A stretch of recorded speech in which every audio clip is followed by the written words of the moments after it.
আসসালামু আলাইকুম। ওয়ালাইকুম আসসালাম রহমতুল্লাহি বারাকাতুহু। ভালো আছেন? হ্যাঁ ভাই আছি আলহামদুলিল্লাহ। আপনি কেমন আছেন? আলহামদুলিল্লাহ ভালো আছি। বাসায় সবাই ভালো আছে? হ্যাঁ, আলহামদুলিল্লাহ ভালো সবাই ভালো আছে। আপনার বাসায় ভালো আছে তো? জি, আলহামদুলিল্লাহ ভালো আছি। কোথা থেকে আসছেন? এই দোকানে গেছিলাম, দোকান থেকে আসলাম।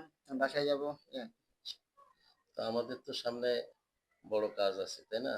আর বড় এই কাজ। কাজ কি কাজ বড়? এটা হচ্ছে নির্বাচনী দাওয়াত। ও তো হ্যাঁ, সামনে তো নির্বাচনী নির্বাচন। হ্যাঁ, দাওয়াতটা কিভাবে দিব? যে ভাই আমরা তো সব দলই দেখছি। এবার জামাত ইসলামকে দেখতে চাই নাকি? হ্যাঁ ঠিক আছে, কথা সুন্দর। এবার জামাত ইসলামকে দেখা দরকার। দেখলাম তো বিএনপি দেখলাম, আওয়ামী লীগ দেখলাম, জাতীয় পার্টি কত কিছু দেখলাম। জি, জি।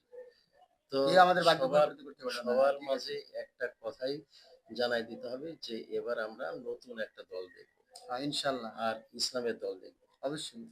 কারণ ইসলাম ছাড়া মানুষের মুক্তি নাই জি নাকি? জি জি। তো প্রত্যেকটা ঘরে ঘরে প্রত্যেকটা বাসায় আমাদের এই দাওয়াত পৌঁছাই দিতে হবে।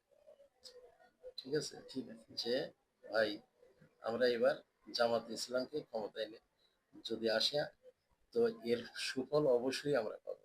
অবশ্যই। আসলে কোরআনের আলোকে দেশ কেমন চলে এটা আমাদের দেখা দরকার। দেখা দরকার। হ্যাঁ, আমরা এটা দেখি নাই। শুধু শুনছি যে কোরআনের আলোকে দেশ চলে অনেক ভালো হয়। এবার এটা হ্যাঁ, দেখা দরকার। ইনশাআল্লাহ আমি নিয়ত করছি যে আমাদের সর্বপ্রথম আমরা। ইনশাল্লাহ আমার পরিবারের সবাই দেবে ইনশাআল্লাহ। এই মিশনটা আমরা সব জায়গায় পৌঁছাই দেবো ইনশাল্লাহ। ইনশাআল্লাহ।